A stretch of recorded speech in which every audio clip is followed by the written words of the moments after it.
Yeah, I ain't gonna lie, this series is taking long as hell. Just for reference, I released the first episode for this season all the way back on April 14th, 2022. It's been more than 2 years. And mind you, I went to cover all Telltale games. At the rate I'm going, I'll probably be dead before then. But, I'm sorry, I'm gonna make it up. Because this week I'm covering Telltale's The Walking Dead Season 1, Episode 4, Around Every Corner.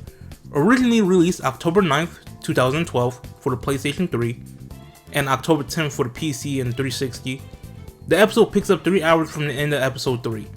Oh yeah, click right here. It's a whole playlist. With the group finally arriving in Savannah. With that being said, let's hop into the game. Or, the episode. Run it! Tries to get between me and her. It's gonna wind up dead.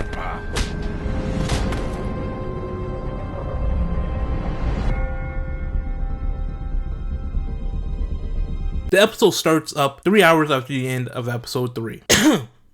Link in the description. Also in the Walking Dead Season 1 playlist.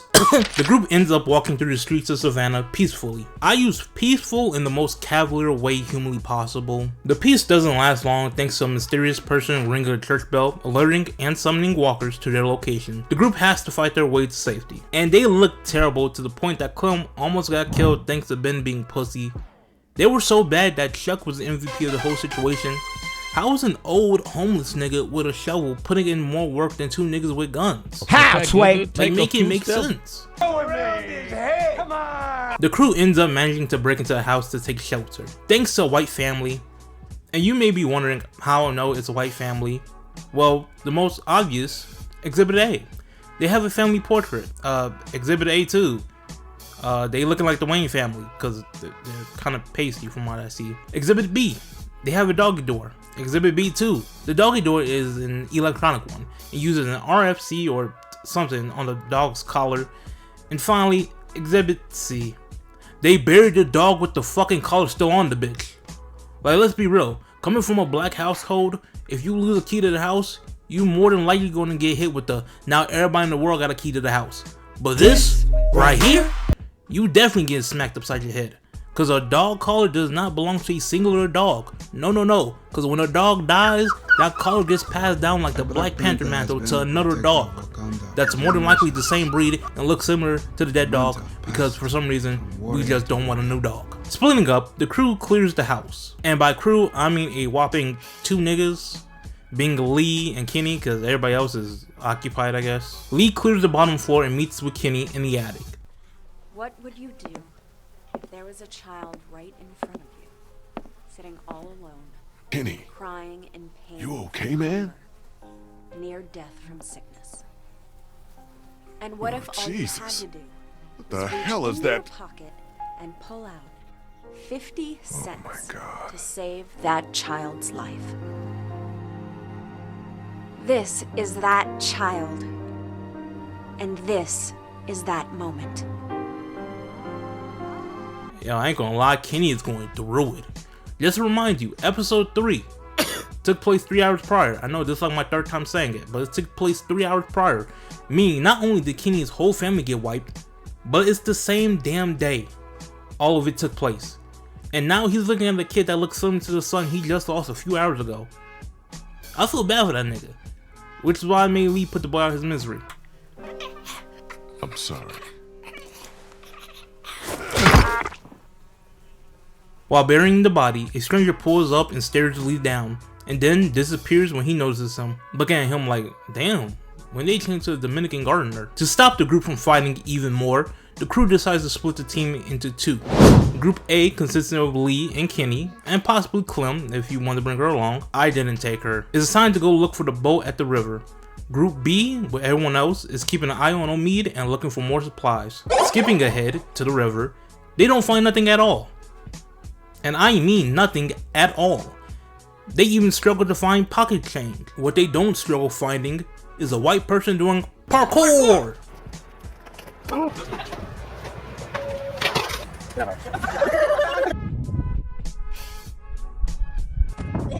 After greeting each other, What the?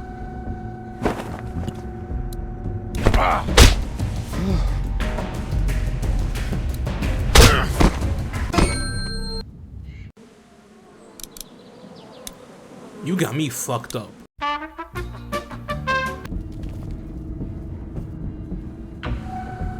What the?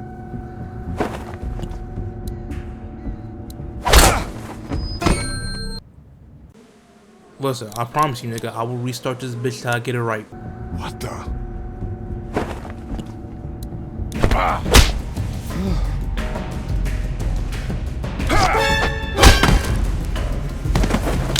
Stupid, I'm not gonna let you get the chance. With tensions being high, a non-listening Clem decides to pop up and help ease the tension between them.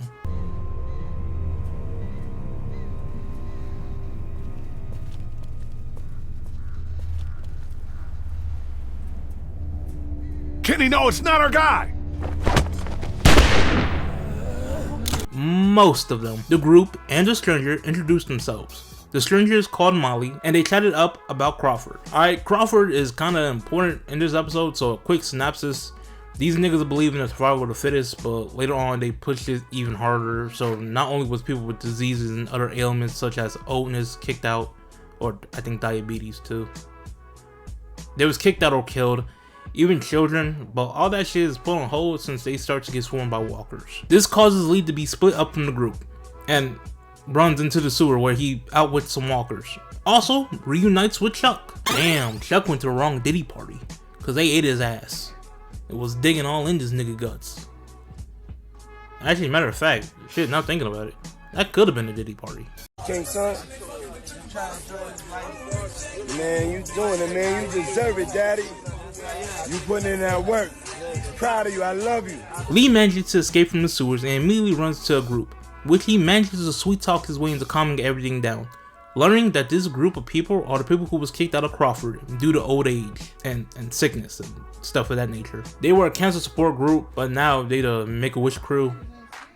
They have their own backstories, but I don't really give a damn about them. Lee manages to convince Vernon to help him get back to his crew via the sewers. Once there, Vernon gets rope-a-doped into checking out Omid since he's a doctor. While that's happening, Lee goes and looks for Clem.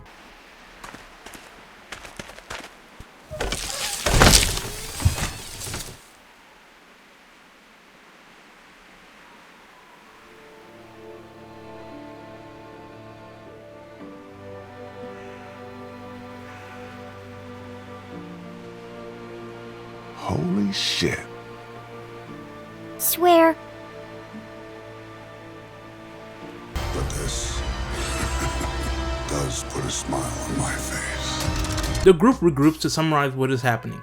Omid needs medicine and the boat needs a battery and some gas. So they come up with a plan to rob Crawford by sneaking in. The plan goes good for the first couple of seconds until some changes has to be made.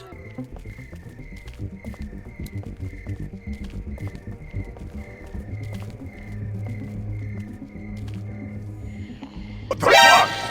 Hello, motherfucker. Let me in, Mom! The whole area of Crawford is littered with walkers, changing the plan slightly. I got a bad feeling about this. Oh my god, shut the fuck up, Obi-Wan.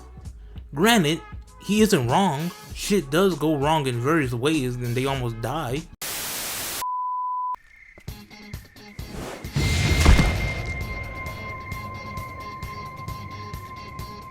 Leave him!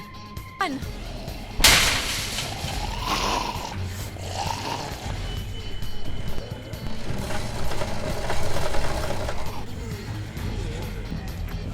Okay, follow me. Move your ass!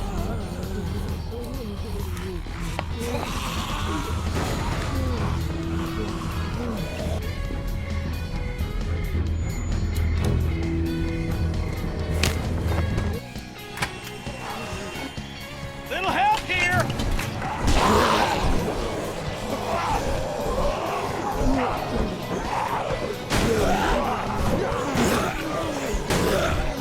Lee, do something!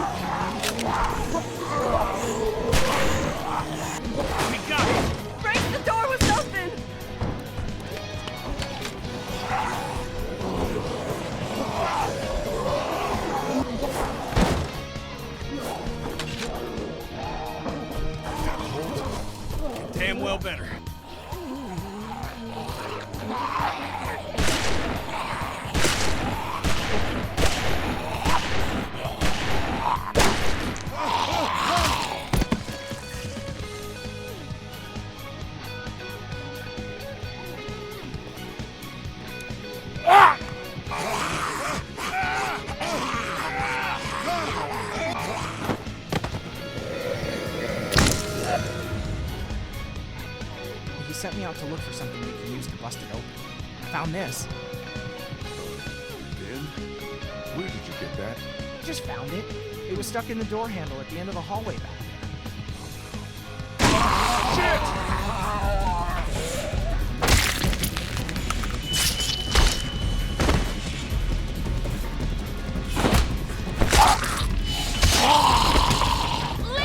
Shoot this fucker! Thanks. It wasn't me! Good going, kid. Nice shot. Thanks. Fucking Ben. Speaking of Ben, he admits to all he has done to the group, mainly telling Kenny that he was the one that made the deal with the bandits, overall getting his whole family wiped. Kenny is beyond pissed and wants to kick Ben out, forcing the group to decide. I decided to kick the nigga out. Vernon group wants to decide as well. Mostly this woman here. Her name is Bree. Like the cheese, which is funny because her ass gets snacked on mid-question. Like the cheese. Yeah, I gotta put that in the script to sound better. I'll cut this part out. No, I'm not. Maybe, I don't know. The group tries to escape, but they require Lee to stay back and protect them. And Lee proceeds to give one of the best killing sprees with a Remington shotgun. Man really put the team on his entire back. I'm gonna play the clip and speed it up and just watch what he does.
This man kills a total of 17 walkers, 13 of them being from the shotgun, 4 of them being from the hatchet.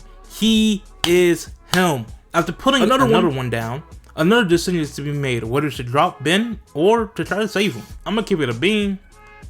I kept him alive simply because he was acting like he was doing a service to Lee by dying.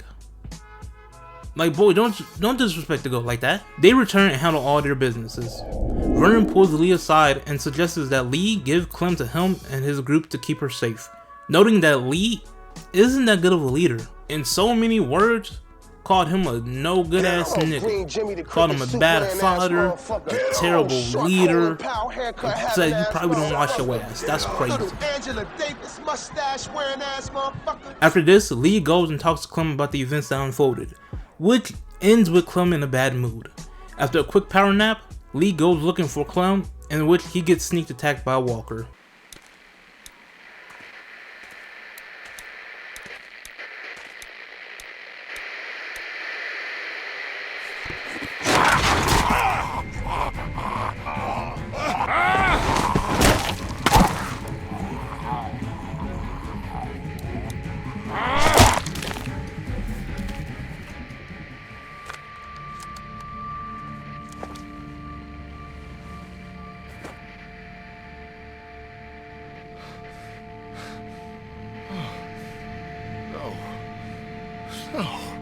No.